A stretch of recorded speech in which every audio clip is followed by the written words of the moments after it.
It is my pleasure to introduce our speaker today, who is Liyu Chen.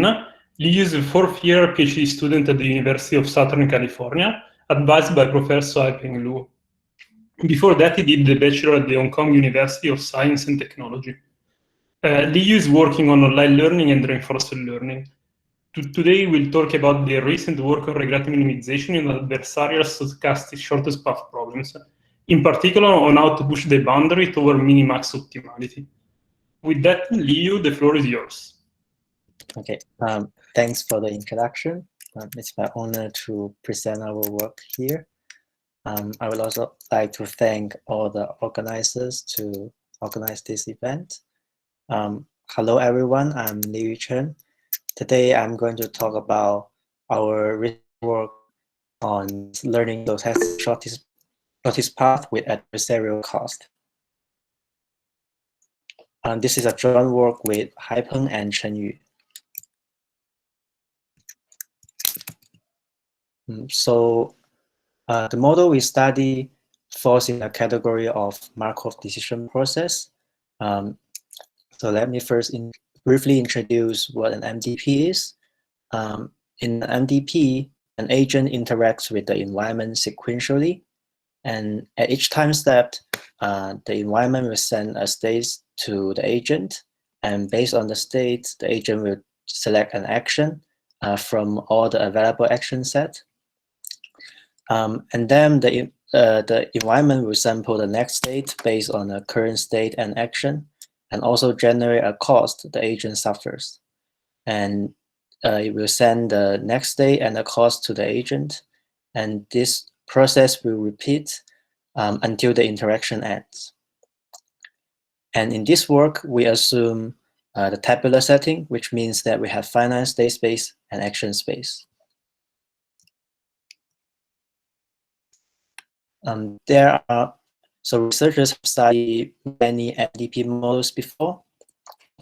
For example, we have studied infinite horizon average reward model, where we try to maximize the reward per time step.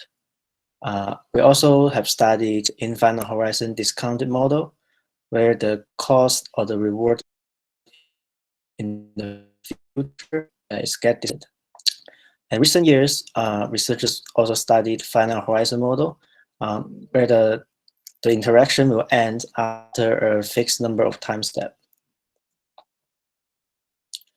However, many real-world applications are actually not modeled well by the models we list above. So infinite horizon model certainly has a gap from the reality, and the finite horizon model is also not a natural way to model many applications. So there are many real-world applications where it's more natural to add the interaction when certain goal is achieved or certain task is accomplished. And here are some examples like this. For example, in a game such as chess game Go, we will end the interaction when one user win or they have a draw. And in the car navigation, we would like to end when the destination is reached. And same thing for robotic manipulation. We want to end the interaction when certain task is accomplished. So for these models, stochastic shortest path is a better model to model them. And in one sentence, stochastic shortest model, like Ssp, is an episodic MDP with a goal state. And we will end the interaction when the goal state is reached. This model is actually quite challenging due to some properties of this model. For example, it has variable episode length compared to previous models, and it will also have possibly unbounded cost because it will only enter interaction when the goal state is reached. And currently, this model is not that well studied compared to the previous model I introduced. But based on the examples I introduced above, we believe that it is an important model to study. We're not the first one to study regret minimization in SSP. The first work that tried to learn an SSP deal with stochastic cost, and they achieved the following regrets. Here, D is like the SSP diameter, which I will introduce more formally later. S is the state space, A is action. S is the number of states, A is the number of actions, K is the number of episodes, and C mean is the minimum cost across all the state action pairs. So this bound does not look optimal. Importantly, the 1 over C mean dependency does not look like it has does not look like it actually will affect the difficulty of the problem. So later, Cohen proposed a new algorithm that achieved a near optimal bound. So they removed the 1 over C mean dependency, and their upper bound is only a square root S factor away from the lower bound. However, in the real world, the costs are usually not stochastic, so it motivates us to study the more challenging adversarial cost setting. So Rosenberg and Manster studies adversarial cost in the full information setting, where the whole cost function is revealed to the learner at the end of the episode. And they achieve D divided by C mean square root K regret. And when the minimum cost is 0, they can achieve a regret to the power of K 3/4, assuming that the transition function is null. This bound also does not look optimal. And indeed, for the key contribution of our work is that we develop efficient minimax optimal algorithms for both full information and bandit feedback setting, assuming that the transition function is null. So in the full information setting, we achieve square root dt star k regret. So we don't have the dependency on 1 over C mean, and we can achieve square root k regret even when the minimum cost is 0. And in the more challenging bandit feedback setting, where the agent only receives the cost of the wasted state action pairs, we also achieve minimax regret, and we're also the first to study this setting. So Liu, there was a question in the chat by Chava who was asking about what is known and what is unknown in these settings on the previous slide, but I guess on this one as well. So you said that, well, there's a distinction between whether or not you know the transition function or no, but there's all these other parameters as well, like the diameter, number of episodes, expected hitting time. Do these algorithms need to know these parameters? I think they assume number of episodes is known. For the diameter, yeah, that sounds fair. I think these work, at least the person SSP does not need to know the diameter. And when the transition is known, diameter is basically known because you can compute it. Right.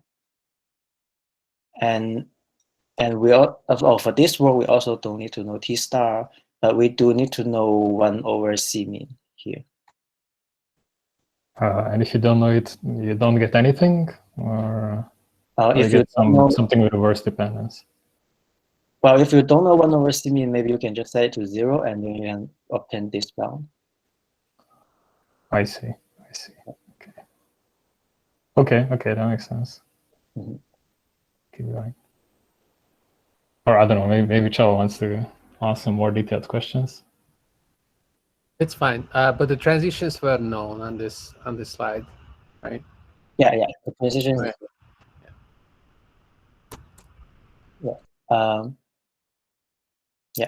So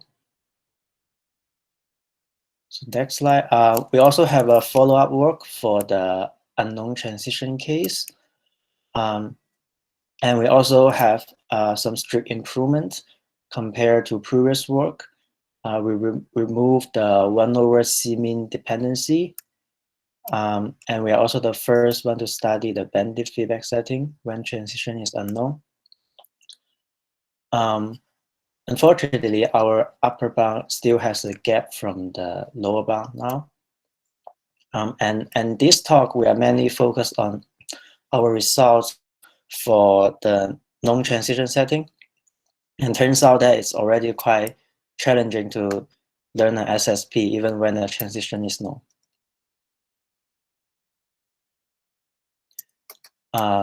So here is a highlight of the results. All algorithms are based on the online mirror descent framework.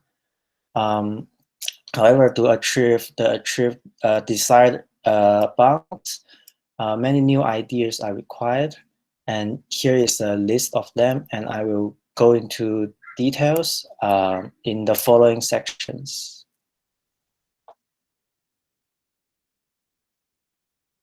So let's first give a formal introduction of the SSP model.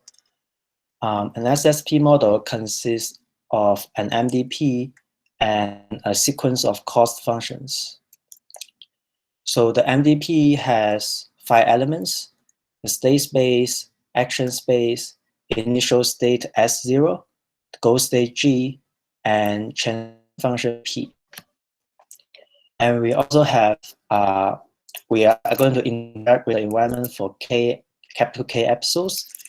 And in each episode, it will deal with the cost function CK.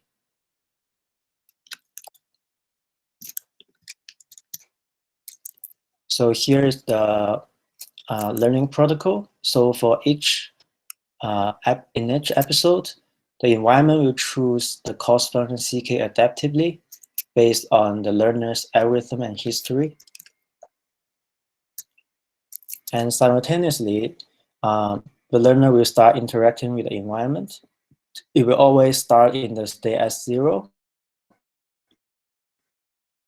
And then before it reaches the goal state, at each time step, it will try to select an action from the available action set of current state. And then it will observe the next state sampled from the transition function. You repeat this until the goal state is reached. And after the learner reached the goal state, it will observe in the full information setting the whole cost function. Or it will, in the bandit feedback setting, you will only observe the cost function of the visited state action pairs. And you suffered the sum of cost of the state action pairs you visited. Any questions for the learning protocol?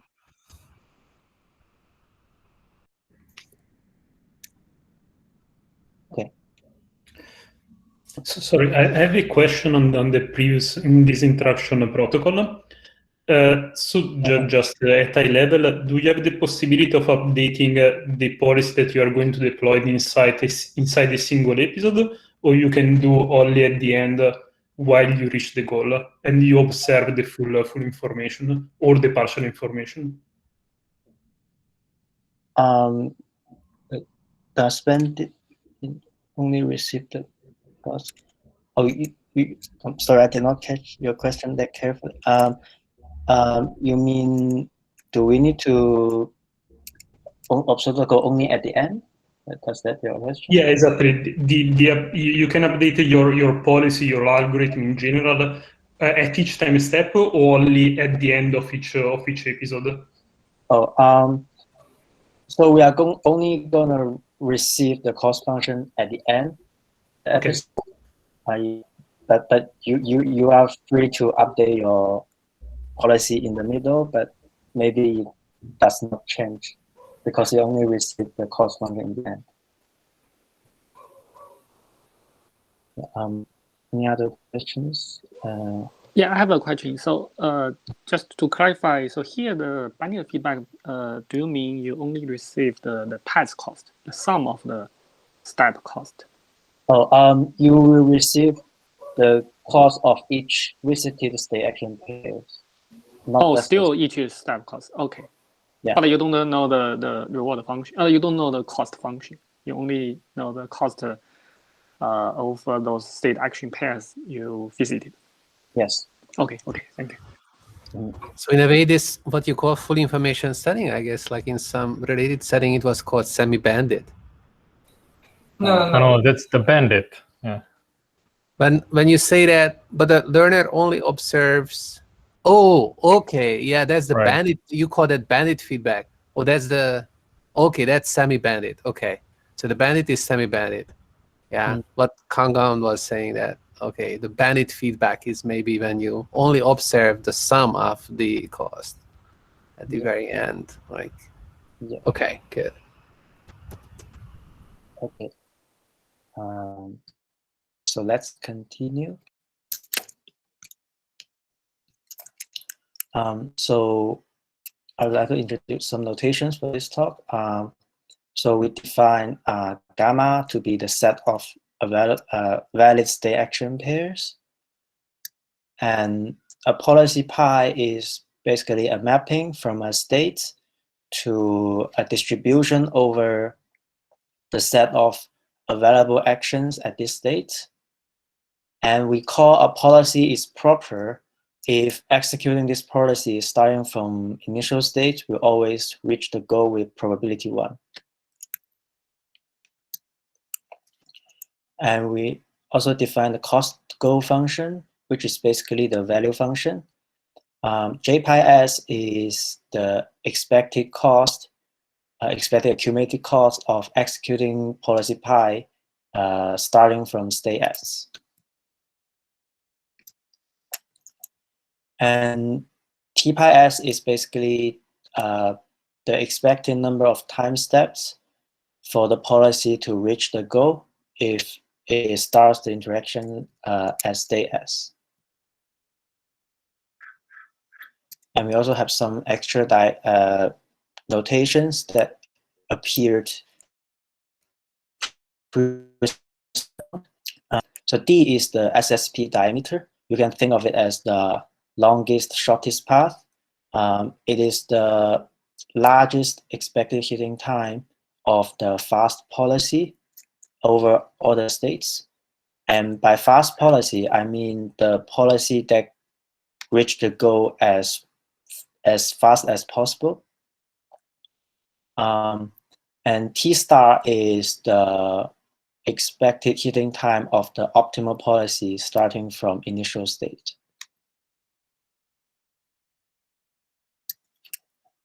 And the learning objective here is try to minimize the regret with respect to the best stationary proper policy in hindsight.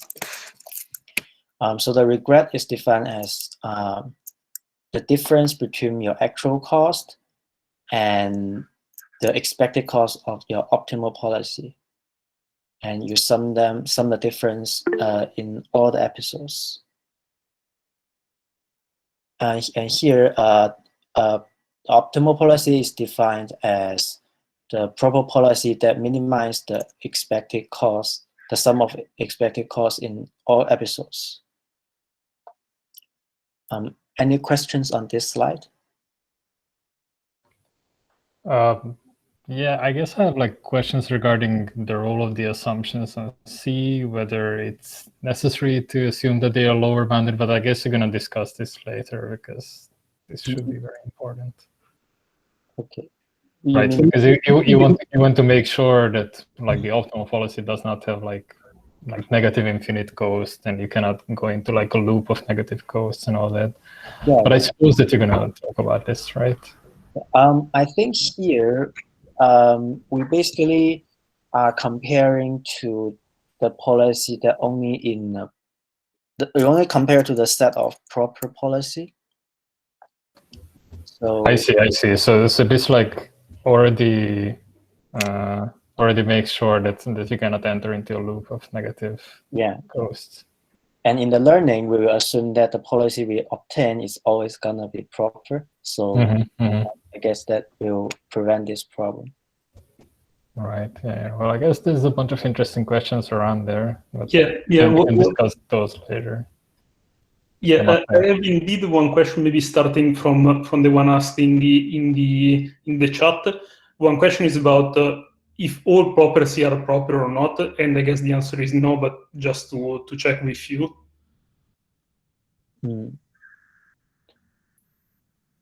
Yeah, it's possible that some policies are not proper. Okay. Yeah. And my second question is about the sentence that you just said about the fact that your algorithm is discovering only proper policies. That will be a stationary or non-stationary policy that will lead to a proper policy. In the sense, at each iteration of your algorithm will select a stationary policy that is proper. So you ask whether the policy I obtain in each episode is proper or not? Yeah, because you mentioned that your algorithm will select policies that are proper. Yeah. So in our learning algorithm, we will only select policy that is proper. But not necessarily stationary ones. Yeah. We actually select stationary policy here. No. Like for some algorithms, they are non-stationary, right? Yes. So some algorithm, yes. Yeah, but it's proper in. Yeah. So some algorithm is not proper, not stationary. Okay. Right. Yeah, I gotcha. Makes sense. So, is this an online case too, or? Oh, sorry, I did not hear your question. For the online case, we will see a separate protocol.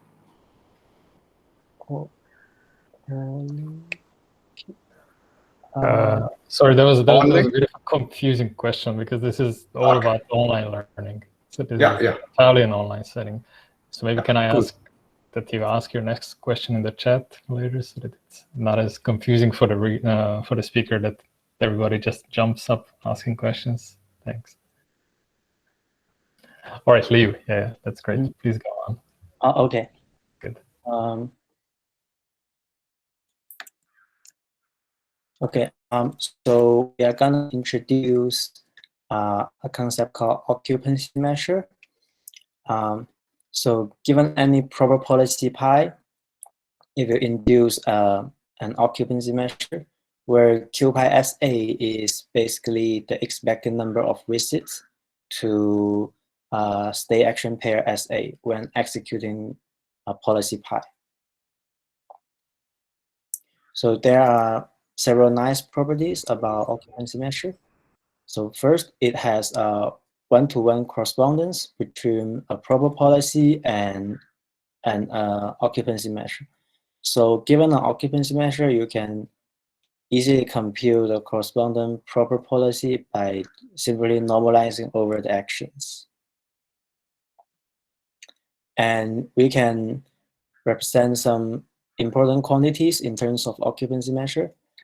The cost of policy pi in episode k can just be written as the inner product of the occupancy measure of policy pi and the cost function ck.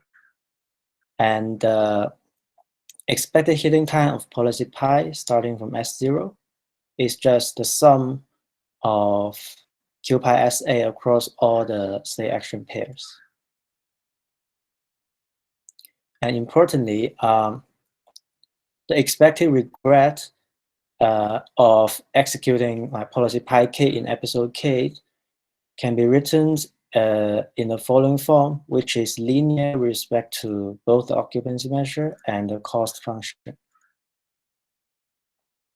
And using the last equation, it actually converts the problem into an online linear optimization problem, and which means we can apply online mirror descent that is a standard tool for online linear optimization. Any questions for this slide? Yeah, I just have a question regarding this one-to-one correspondence that you mentioned. So I can see how every policy generates an occupancy measure, but is it true in the other direction as well? I guess you didn't quite specify like what is the set of feasible occupancy measures and how you can actually extract a policy that generates that occupancy measure. So here we basically assume that each Q pi SA is finite. So it will correspond. So if each element is finite, it means that the corresponding policy has to be proper, right? And for a proper policy, of course, the occupancy measure for each state action pair will also be finite. So there's a one-to-one correspondence between a proper policy and an occupancy measure. Yeah, I guess the part that I'm wondering about is that if I just take like some insane non-stationary policy, I look at the occupancy measure of that, and then I extract the stationary policy from this. Am I really going to be guaranteed that this is going to generate the same occupancy measure? Because I can see how this works in the finite horizon and the discounted setting, but here... You mean if your policy is non-stationary? Right. Yeah, maybe this is actually not going to be so important. Yeah, maybe we can talk about this later. Yes, that's quite all right. Okay, thank you. Okay, other questions? So maybe a question that was asked by Chaba and we were discussing on the chat is about optimality in this setting. Since this problem is a specific problem, the question is whether there exists an optimal policy that is stationary, deterministic, if we know this property for the SSP problem. So you mean the property of the optimal policy in this problem? Yeah, if it's stationary, deterministic, like we can reduce the complexity of the solution from history dependent to something that is stationary and maybe even deterministic. Yeah. So I think if you assume that any improper policy is gonna have infinite cost eventually, then you can prove that the optimal policy, there's always a stationary deterministic optimal policy in this case. Question is exactly when you don't make this assumption, which is the more general case that you seem to be considering here. So in this setting, this property is lost, right?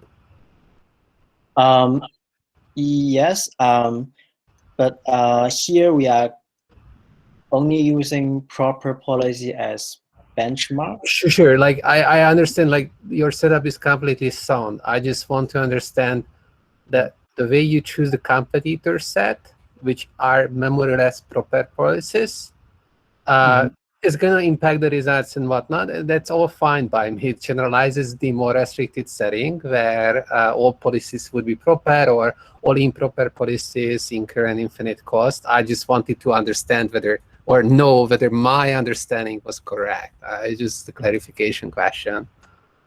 It's all good. Oh, okay.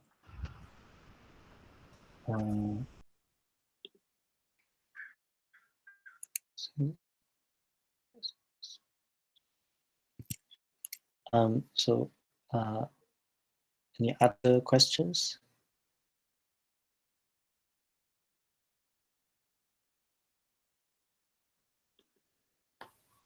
No, Okay. I think there's no outstanding questions. Can go on. Okay. So we are going to define the decision set of occupancy measures that we use for the online mirror descent. Decision set number T is the set of occupancy measures where the expected heating time is upper bounded by capital T.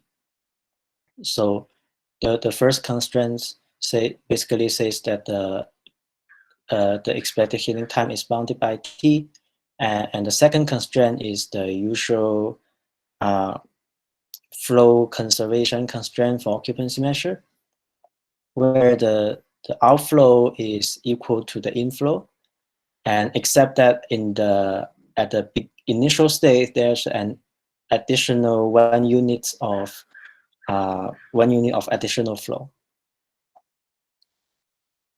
Any questions for this definition? And what about the goal state? Oh, I think the goal state just we actually don't define the Also, goal. that is not an optimization variable. So the goal state is like the sink. I think that the sum of all the occupancy measure to the goal will still be 1, so it will correspond to the inflow. But I think you don't need to care about it explicitly here in the definition. Right, you don't need a variable for the goal state. There's no Q that corresponds to that. So the goal will appear maybe here, but the A is not, will not contain goal at polling state. Right, okay. Just a quick query. Here, T is D over Cmin, right? T over No, T is a parameter. T is just a parameter. Okay. Yeah.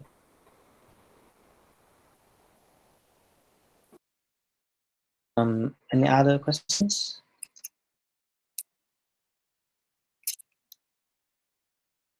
Okay. So we'll first talk about our result on getting optimal expected regret in the full information set. Key challenge encounter is to achieve optimal bound without knowing, and the solution we use is a new multi-scale expert algorithm as the meta learner. So we are not the first one to get expected regret bound in this setting. And previously, Rosenberg and Messer shows that to solve the problem, you just need to run OMD over the occupancy measure space, and you can we'll use the entropy regularizer, and at each time step, we're gonna execute the proper policy induced from the occupancy measure, and then we will receive the cost that we will get the occupancy measure as follows. It's basically this, we are trying to minimize the inner product between the occupancy measure and cost function plus the Bregman divergence with respect to psi between occupancy measure and previously chosen occupancy measure QK.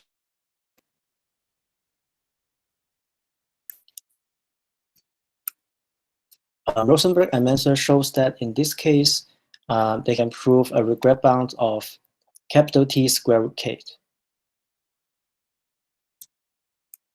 We improve their analysis by the following fact. So the sum of the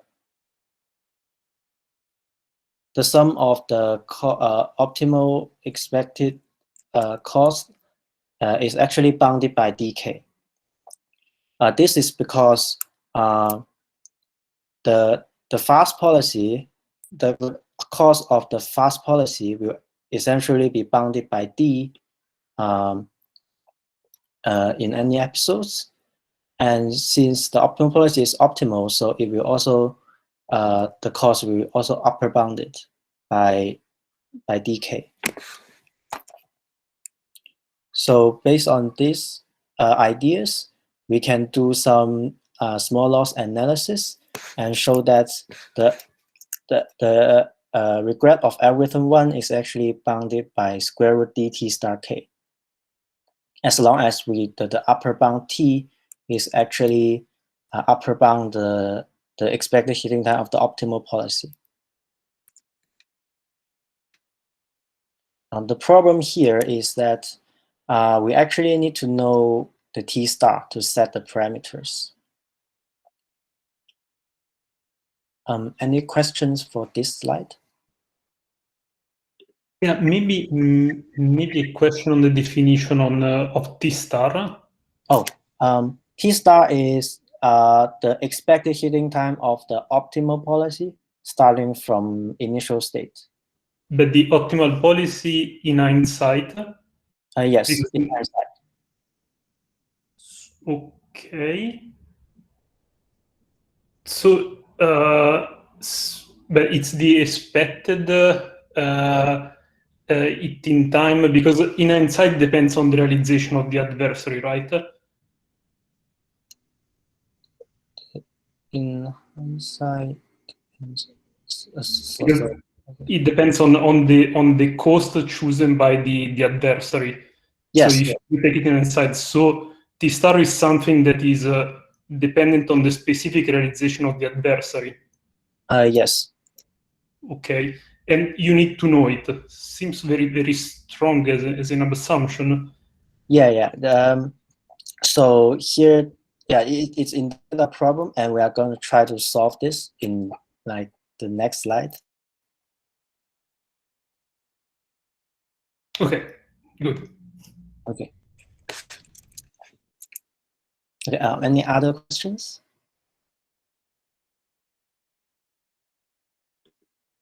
Okay. So the problem is, how do we deal with unknown T star? And the solution we come up with is to run instances of OREP's SSP and with different upper bounds, and then we try to learn the best. So basically, we are going to maintain approximately log k OREP's instances, and the j instance will set the upper bound to be the 2 to the power of j. And then we can treat each instance as an action of the meta algorithm, where we define the loss to be the expected cost of the occupancy measure chosen by the j instance. So you might wonder whether we can just apply any standard standard online learning algorithm here as the meta algorithm. The answer is no, because the standard online learning algorithm will have a dependency on the maximum scale of the loss, and here the maximum scale is approximately k, so this will give vacuous bound. So here the loss actually have different scales for different actions. So a very natural attempt is that we try to apply a multi-scale expert algorithm. So to achieve a multi-scale bound, we just need to give independent learning rates for each action, and also set the initial distribution to be proportional to your learning rate. However, the non-multi-scale algorithms will only ensure the bound equals to the optimal, the loss scale of the optimal action times square root k. This is not optimal in our case because like in our setting, you can think of bj star is just t star, and t star times square root k will be like the bound proof by previous work, and it's not optimal. And our solution are inspired by other works for adaptive regret bounds. We are gonna add some second order penalty term to the loss function. You can think of it, we are just trying to penalize selecting the instance that have large upper bound on the expected heating time. And this will give us the following bounds, which is actually strictly better than the previous bound, because the expected sum of cos of the optimal action will be bounded upper bound by bj star times k. And if you substitute the upper bound, you will get the previous bound here.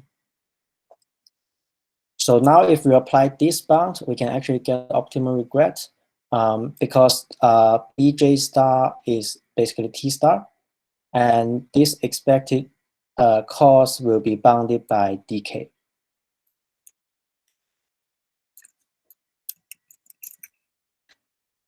So here is our final algorithm. So we are going to apply multi-scale expert, and we will initialize n instances of Ssp overs. And in each episode, we will first obtain the occupancy measures from all the Ssp overs instances, and we will sample one instance from the meta algorithm's distribution and execute that the policy induced by that instance. We'll receive the cos and fit the cos to all the instances, and then we will update the meta algorithm by adding the additional correction terms in the online mirror descent. And based on the ideas we talked about above, we can prove that algorithm 2 will ensure expected regret square root dt star k without knowing t star. And this is optimal because we show a metal bound in this case. Any questions for this algorithm? Yeah, I actually have a question. So I guess if you run this algorithm, then basically you're working with like a different guess of t star in every episode. And I guess what I'm wondering about is that, of course, in a bunch of episodes, you're going to be underestimating t star. Like, does this lead to like any sort of disasters, or do you get like some trivial regret bounds for such episodes and good episodes if you estimate them right? Or I'm just trying to understand the challenges that come with this.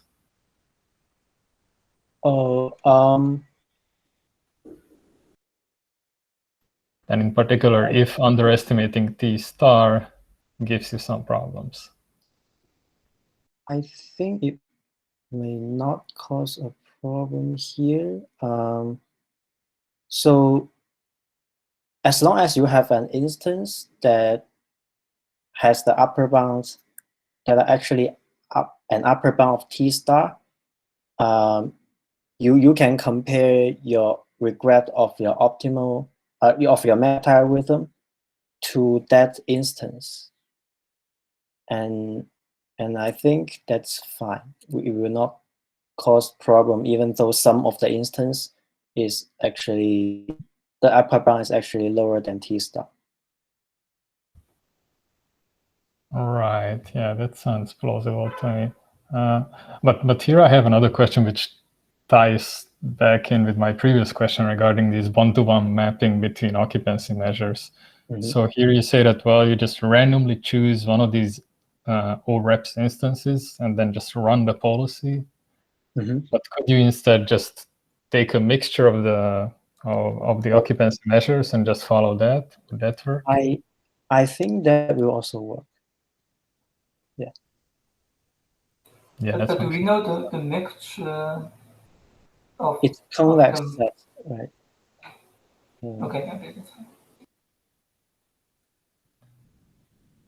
Yeah, right. Well, I'm just concerned because, well, you're just running like a mixture policy that's not a stationary policy, and like whether or not you remain, But as Haipeng said, well, the set of occupancy measures is convex, right? So if you just take a mixture, then you're always going to be safe.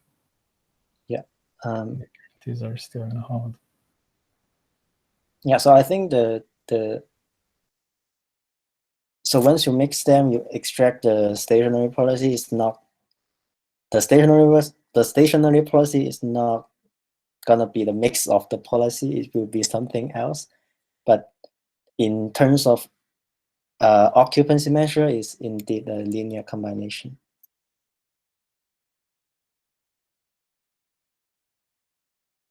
Right. Yeah, I gotcha. But then I guess the question is, well, how large is gonna be the episodes? So like, how long are gonna be the resulting episodes if you do this mixing? Yeah.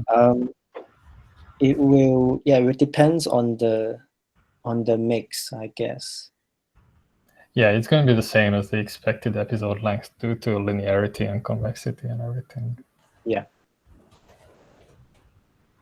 Can we bound the stochasticity here as well with respect to the noise that is being added? Can we find a stochastic? Sorry, I did not get your question.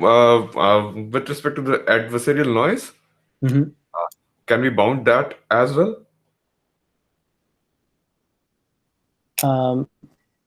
About the expected heating time? Yes. Well, we will basically assume that the T star is upper bounded by K.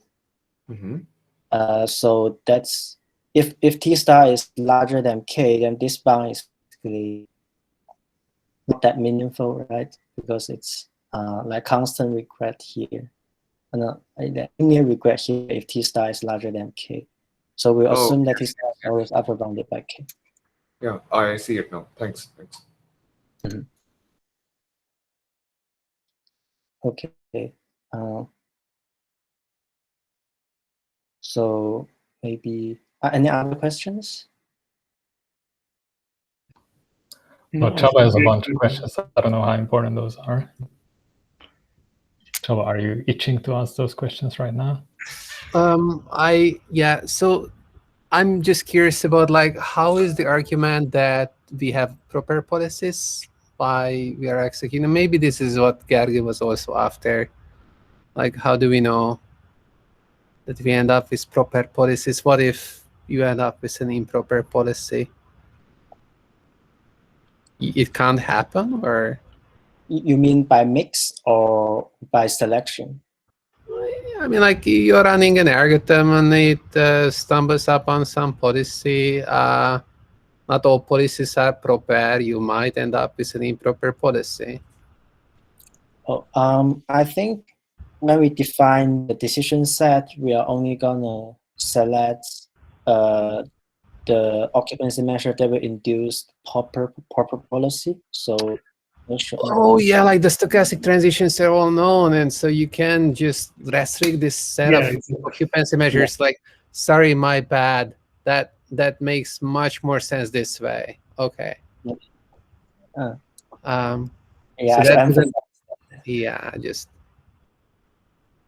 And okay, so that the second one is really a minor thing, that T star actually depends on what the algorithm does. So it's like yes. So it's like saying that without knowing T star, but like, oh, doesn't it depend on what the algorithm does? Yeah, well, it does. So I don't know. Maybe if you consider fixed sequences, so the adversary is not adaptive, then it doesn't, and then it's sort of like it makes more sense to say that you don't know T star and yet you're able to compete with it, because otherwise it is just like, okay, yeah. Yeah, yeah, that's true.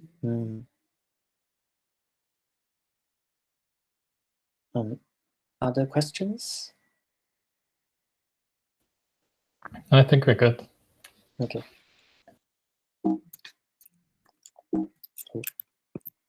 Okay, so next we're going to talk about how to obtain high probability bound. And the key challenge we encounter is how to control the variance of the learner's cost.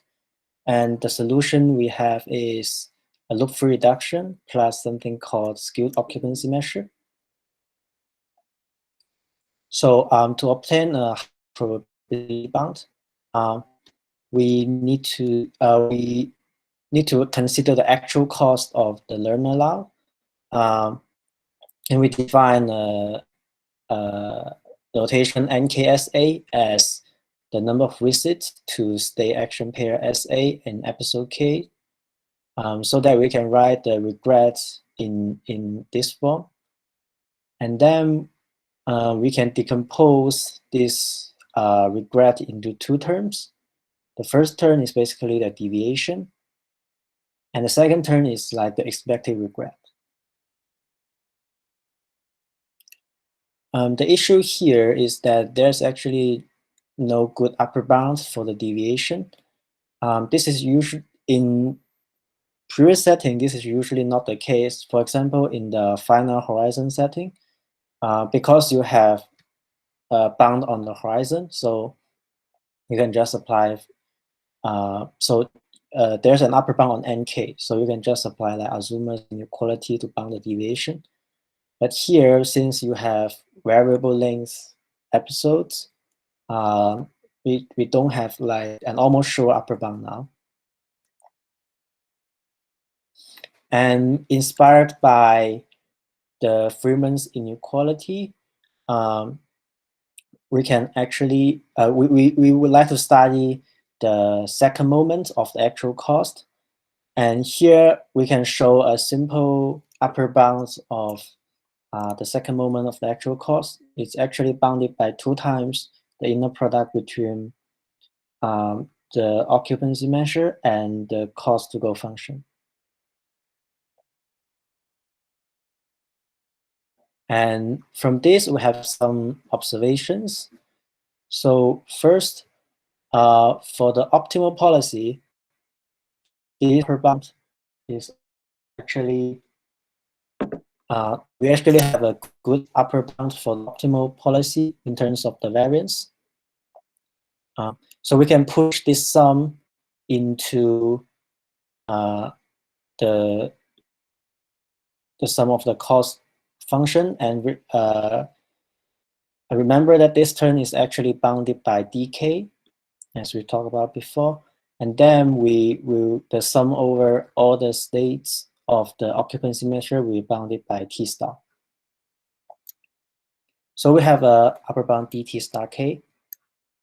And based on this, it is tempting to enforce the same upper bound for the variance of the policy we actually choose. If we can enforce this, also bounded by dt star k, then by the Freeman's inequality, we will have a square root dt star k, and that solves our problem.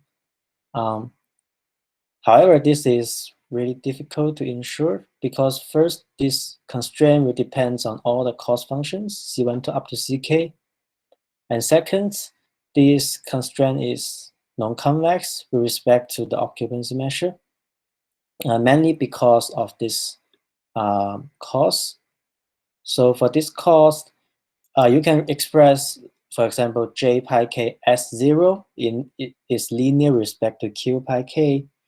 However, for the cost to go function at other states, it will have complicated dependency with respect to q pi k, and it's actually non-convex. So it's kind of difficult to like enforce this constraint.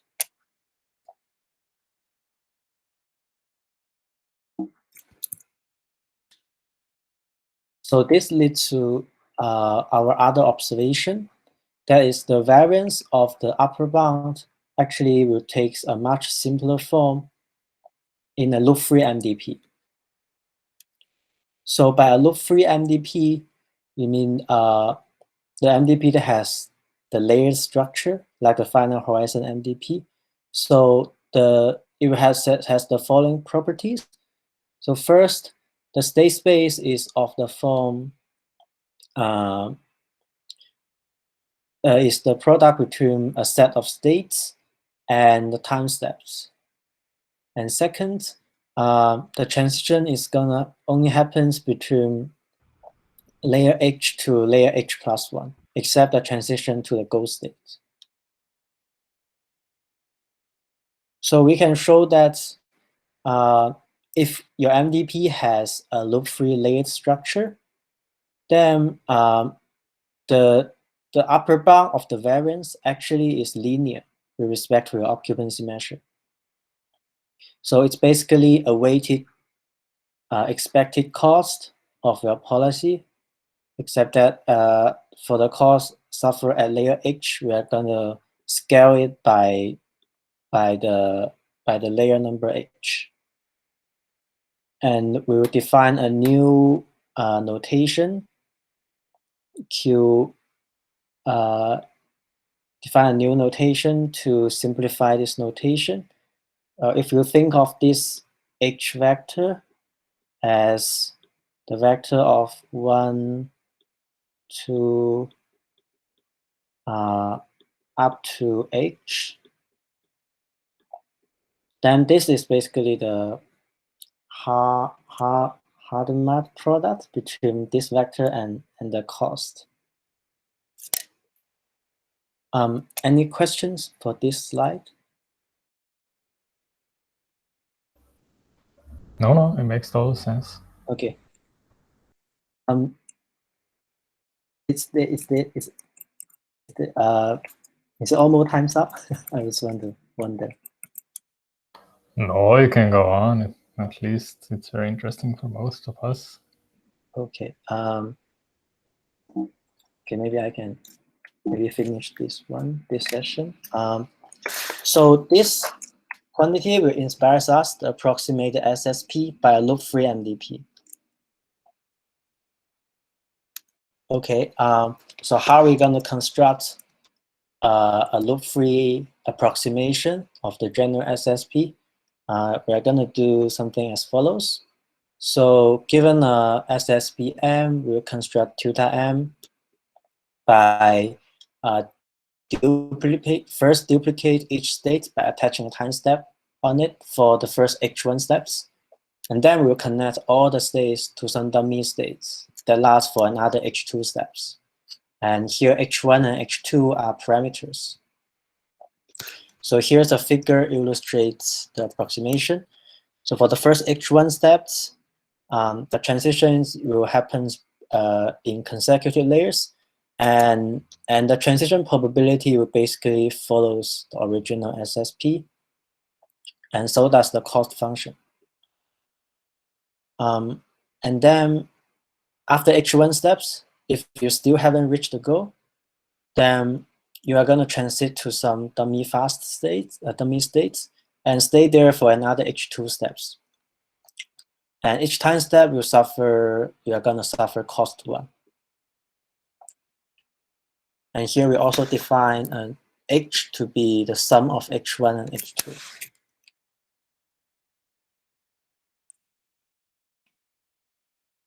Okay, so now we have loop-free MDP, and we can learn on the loop-free MDP instead of the original MDP. But we still need a way to transform the policy we obtained in the loop-free MDP back to the original MDP. So given any policy in the loop-free MDP tilde pi, we are going to define the non-stationary policy sigma tilde pi in the original MDP as follows. So for the first H1 steps, we're just going to follow tilde pi. And after that, if you still haven't reached the goal, then we are going to execute the fast policy until the goal state is reached. Just to remind you, the fast policy is the policy that try to reach the goal as fast as possible. And this is computable because the transition is not.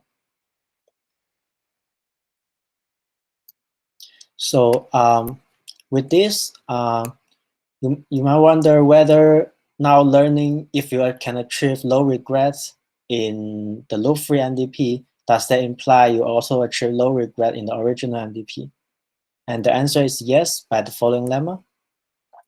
So if you set your H1 to be approximately the maximum expected heating time of your optimal policy, and H2 to be like approximately your diameter, then given a bunch of policy in the loop-free MDP with occupancy measure Q1 up to Qk, the regret of executing the corresponding non-stationary policy in the original SSP will satisfy the following. So first, your regrets of original MDP will be upper bounded by the regrets in the loop-free MDP plus some additional constant cost. So they're very close. At this point, you might wonder whether you can just apply existing finite horizon algorithm to solve this problem. The answer is no, because for standard finite horizon algorithms, it has a dependency on the horizon H.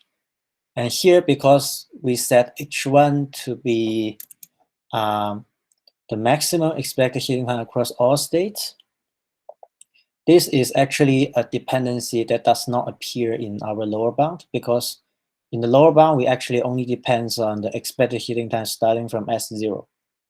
So directly applied algorithm will not give you the optimal bound. So with this, we would like to further control the deviation. And we are going to separate into the deviation and the regret. And we apply the Freeman's inequality to bound the deviation as follows. Where the second terms, we use the observation that in the loop-free MDP, the variance actually has a linear form.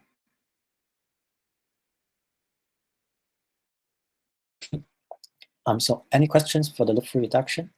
Yeah, I have a question. So you mentioned indeed that the problem of reducing to a finite horizon problem is that then potentially you pay the length of the horizon, but also you mentioned that it's not the case in your algorithm, and I'm wondering why. And my guess is because your stationary distribution is bounded, right? You have this knowledge of T, that the sum over a state induction of your stationary distribution is upper bounded by T, the parameter T. Is that the thing that is saving you from having the dependence on the horizon? Yeah, that will give an upper bound on the expected time, but it's not it will not give you an upper bound on the high. It will not give you a high probability bound in this case. So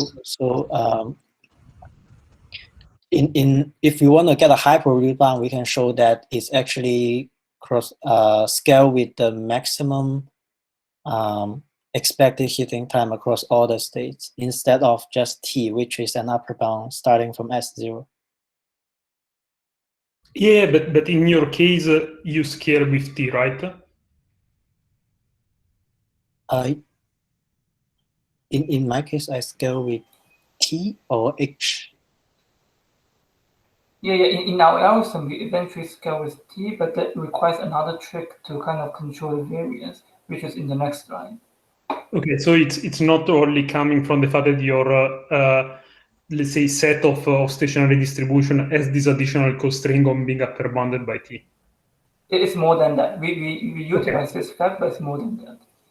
Okay. Okay. And any other questions?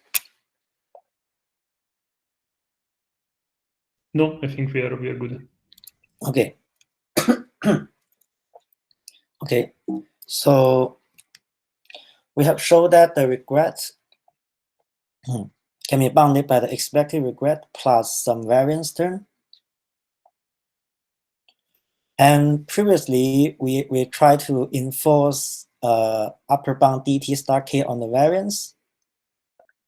Now we already now we have a linear form of the variance, but it's actually still hard to enforce this because again we still don't know the cost function across all episodes. So instead, we have the following observations. We are going to add and subtract the variance of the optimal policy, and the negative of this, the minus of this, plus the variance. We can move this to combine it with the expected regret here, because they are all linear with respect to the occupancy measure.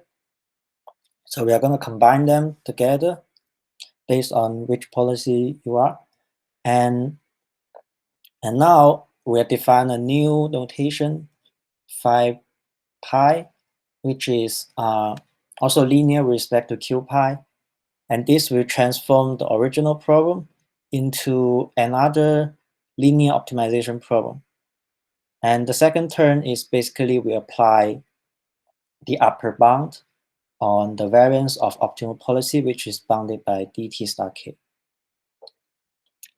And this will, and the last form motivate us that we can actually perform the online mirror descent over a new decision set, which we call skill occupancy measure space, defined as follows.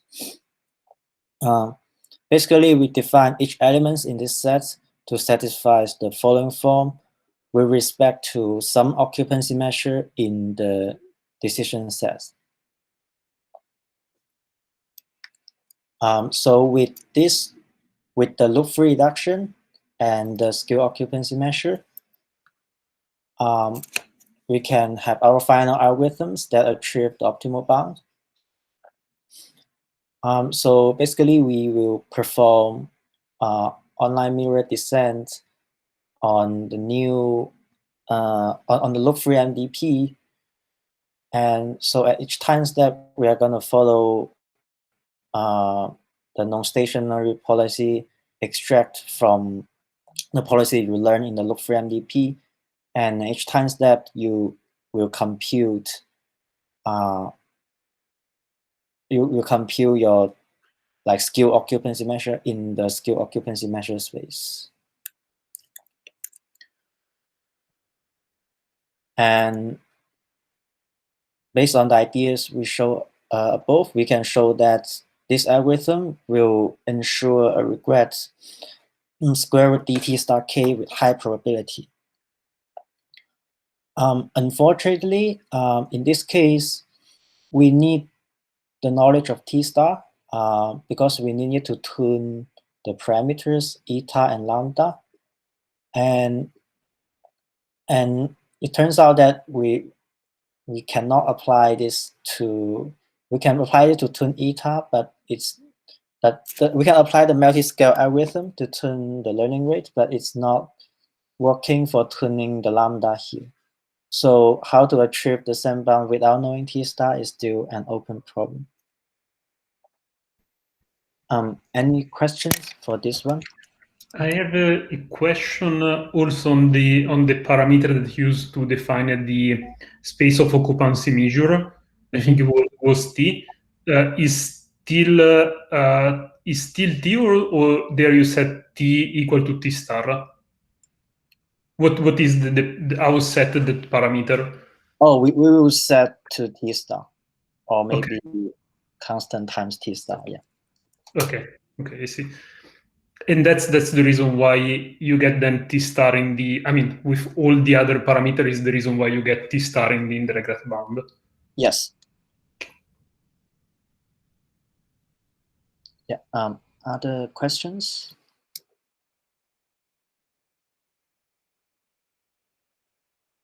Okay. Yeah,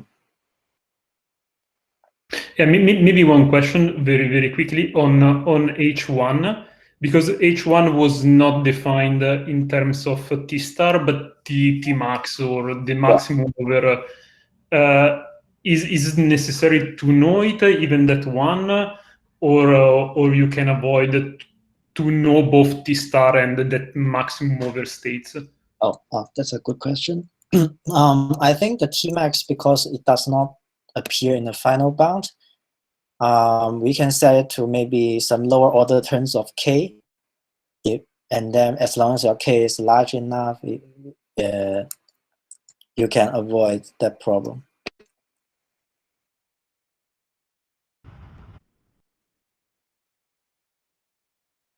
Okay. Okay. Thanks. Okay.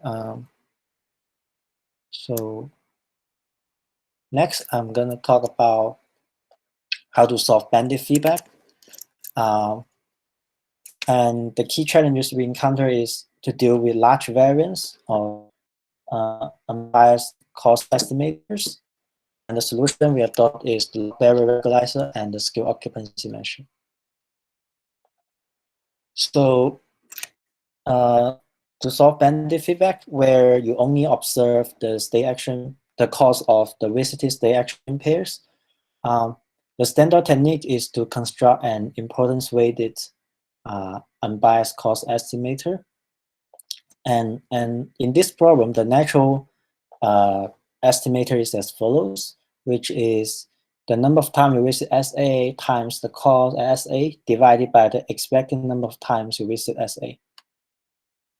And this is unbiased because if you take the expectation, it's equal to CK, because the expectation of NK is equal to QK.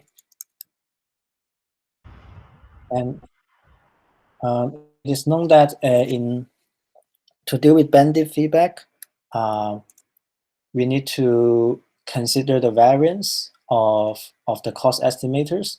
And here, if you apply entropy regularizar, the stability term of the online mirror descent will be the follows.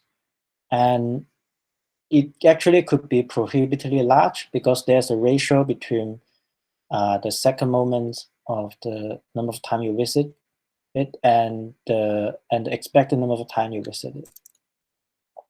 So we don't have upper bound of this. And we resolve this problem by applying a new regularizar called log barrier. So the log barrier will actually lead to a smaller stability term, which it will replace the QKSA by QK square SA. And this will cancel out all the QKSA in the denominator.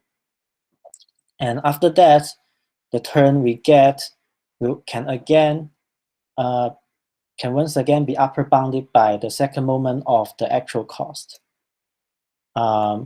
So which means that we can again use the negative term from the scale occupancy measure to cancel it.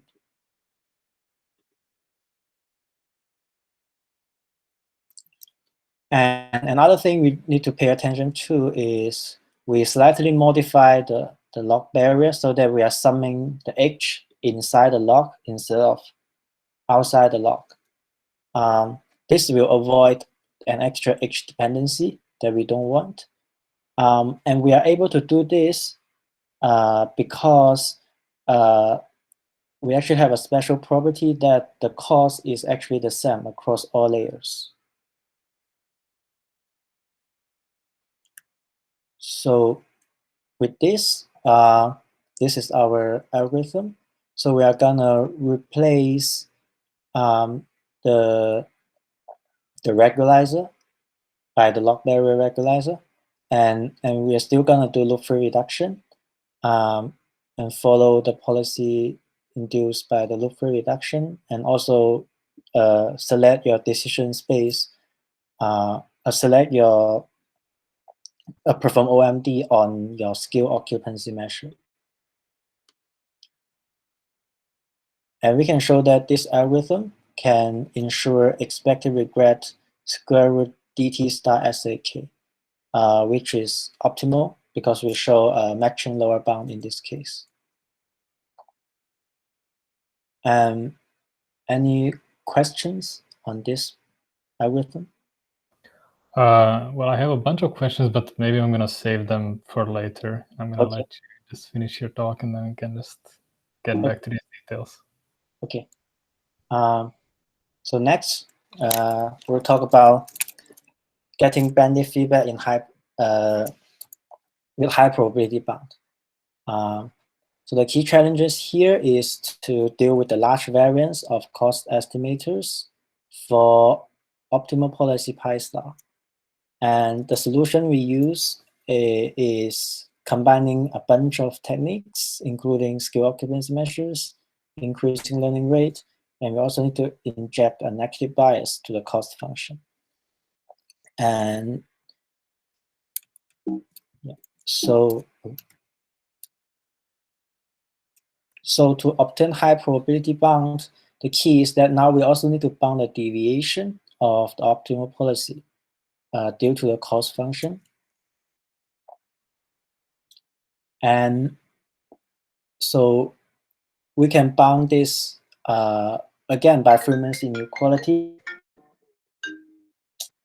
Again, by Freeman's inequality, we will bound the second moment of the cost function, and we can actually upper bound it by two terms, the red terms and the blue terms. So the first one is basically the maximum of 1 over QKSA over all episodes.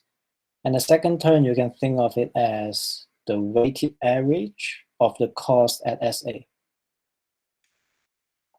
So by the Freeman's inequality, the deviation will basically bounded by the weighted of this one times the square root. And here we apply AMGM inequality to separate it into two terms. So now the question is, how do we bound these two terms? The first term actually already appeared in previous work, and it can be shown that it can handle by increasing learning rate schedule. To handle the second term, we are going to inject a negative bias to the cost estimator. And we can show that by injecting this negative bias, it will give us, first it will give a negative term, which exactly equals to the second term here. So we cancel out the second term. And it will increase the bias as this. Fortunately, by the definition of BK, this term is again the upper bound of the variance, and it can again be handled by the skill occupancy measure. One thing here is that since CK is unknown, we need to use its estimator instead of the real BK. And we can show that the deviation is actually small in this case, so it does not affect the final bound. And so notice that here we apply both the positive bias, which is induced by the skill occupancy measure, and the negative bias, which is induced by the increasing learning rate and the negative bias to the cost. And we find it quite interesting that we can combine both positive bias and negative bias in the same algorithm to achieve some bound. So that's our final algorithm. Basically, compared to the one in the expected regret bound, we will have a negative bias here and also include the increasing learning rate schedule. And we can show that the regret is again optimal with high probability. So some open problems is for this direction is first how to achieve high probability bounds without knowing T star. This is not solved. And the second open problem is how to achieve minimax optimal algorithm for the unknown transition setting. The bounds in our follow-up work are not optimal yet. And that's the end of my presentation. Thank you.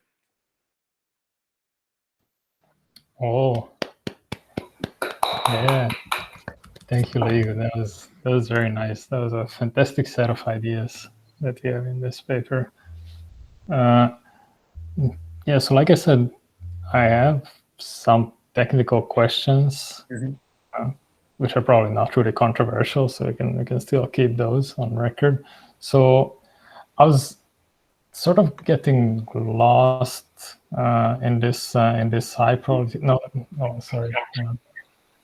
I guess in the bandit part where you were where you said that you're going to apply this log barrier regularization to the sum of the phi's, where you sum over all the h's. So does this mean that you're still using this kind of shortest path reduction or the loop-free reduction? Yes, we're still using the loop-free reduction here. Right, and then use this regularization. But then what sort of policy does this give you? Does this give you a policy that depends on h, or is it going to be independent of h? It will give you a policy depends on h.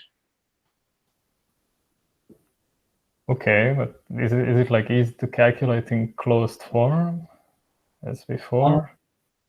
Yeah, so you can calculate the closed form of, so if you look at here, so because your cost is, the cost is independent of h, right? And you can think of the sum over h as a new variable phi SA that is independent of h.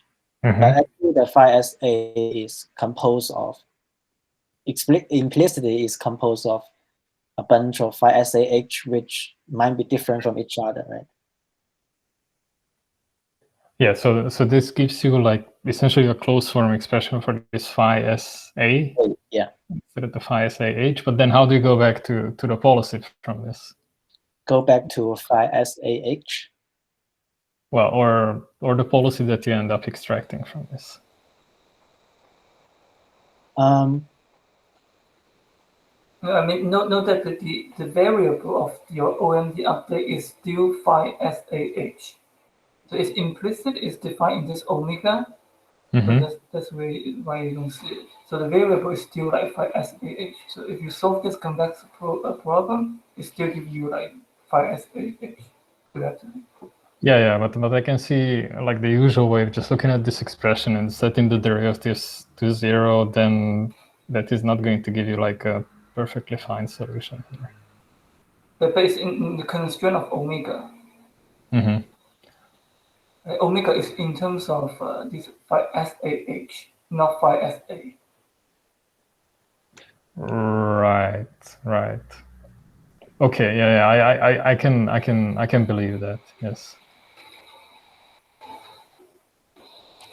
So Chaba is apparently trying to ask something. I cannot hear actually. Yeah, I cannot hear. Your physical mute button kicked in, Chaba.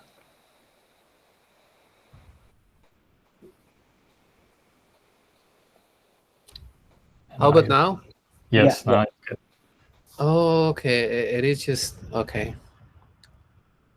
Yeah, I was also trying to understand this. So you're basically saying that for some number of time steps, you're kind of acting as if it was a non-stationary process.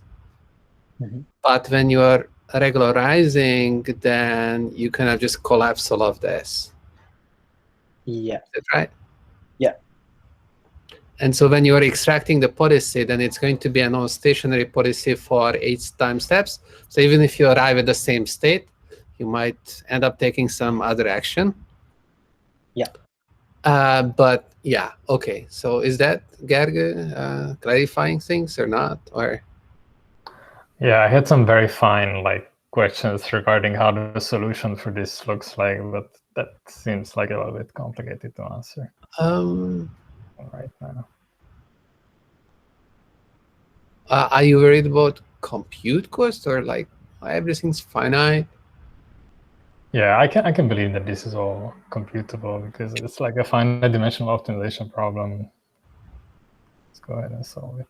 I see that there is that sum inside the log, and like, okay, how do you go about that? So what's the cost? Compute cost Compute cost. per iteration. Yeah. I think solving this optimization problem depends on what method you're going to use, but I think it's going to be polynomial computable.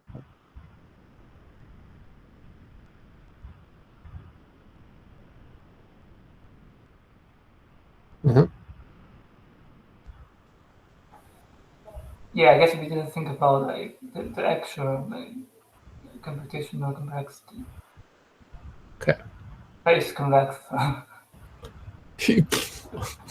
Okay. Yeah. Yeah. Well, probably it's under control. Maybe you would need some small tweak there, whatnot. But okay.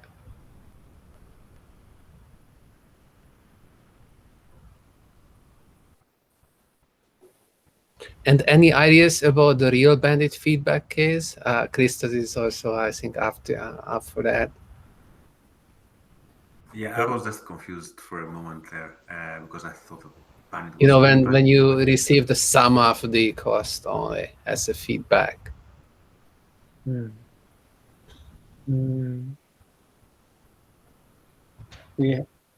didn't stop that one, but that might be an interesting direction to study.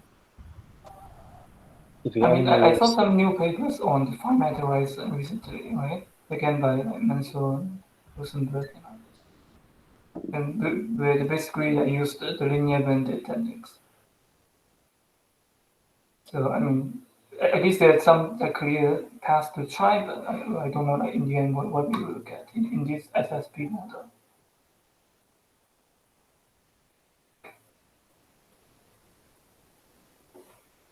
Yeah, right. Yeah, it doesn't seem like fully clear if these ideas are going to carry over there. If you work with this like skewed occupancy measures, which is a very, very cool idea. So then I'm not like sure how to calculate those least squares estimators. So do you have an intuitive understanding of what this skewing does? Is this non-stationary business and skewing, putting more weight at the end or not, or like, what's it doing? You mean for the scale occupancy measure? Yeah. Oh yeah.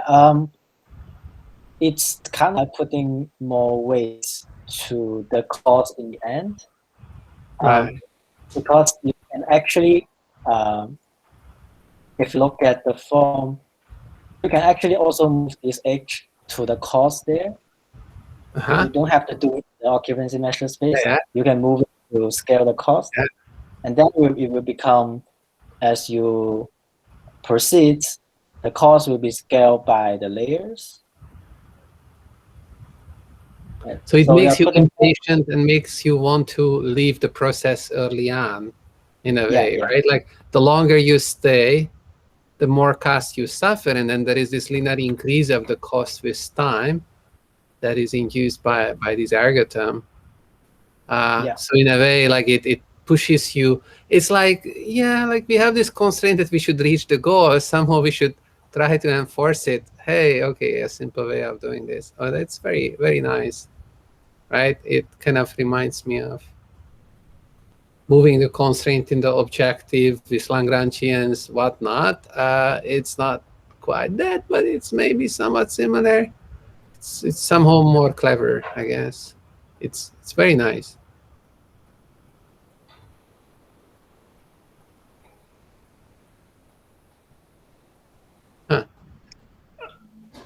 Yeah, I agree. This is a very cool idea. So you say that, well, you essentially do this to control the variance of this variable nk, like this random number of visits.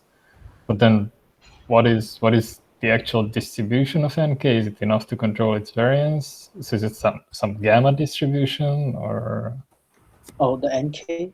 Yeah. It's like, why is it enough to control its variance? And Yeah, at why the do you not beginning, I tried to directly compute it. It ends up to be, what's the distribution? exponential or gamma or? I suddenly forgot the distribution. What's the name of that distribution? It's like each time step you have some probabilities to success. What's the name of that distribution? Oh, geometric? Yeah, geometric distribution, yes. It follows geometric distribution. So it's like starting from one state, you have some probability to go back, or you just reach goal state and end. Right. Yeah. Again, I can see that this is true for stationary policies, but yeah, for non-stationary ones, again, I'm curious how much this actually holds. And actually, your policies are not stationary in this case, right? Because of the reduction. Mm-hmm. So then you're saying that it's still geometric or bounded by geometric? So the distribution of nk is, pretty much a geometric distribution. So you can say you have a high probability upper bound, which is the maximum expected heating time across all states. But that does not give you the optimal bound. So we end up doing something here.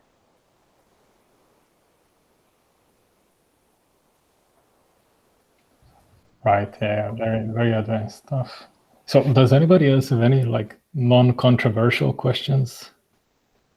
Otherwise, we can move to off-record. Maybe I have a question that is not controversial. It's really on understanding this reduction to finite horizon that is still a little bit surprising to me, because indeed it seems that you should pay a little bit more because you're expanding the problem and make it, with an horizon known longer than potentially what is done. I was wondering, since you basically when to switch between the non-stationary policy and the fast policy, is not possible to do something in the stochastic shortest path problem, in the sense, I guess you would like to solve a sort of constrain the stochastic shortest path problem by saying that the goal should be reached in what was Tmax step. Would be equivalent, and if you don't reach the goal in that time, you will switch to the fast one. Mm-hmm.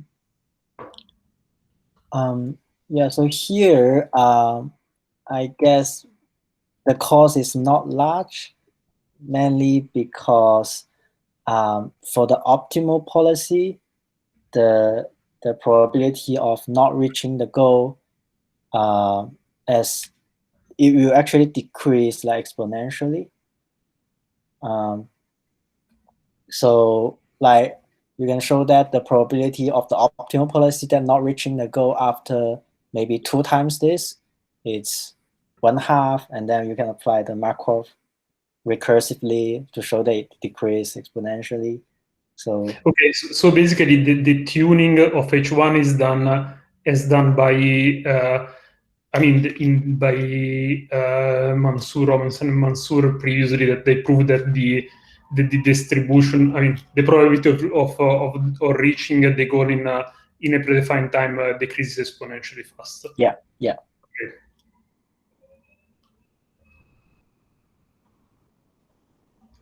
Okay. Awesome. So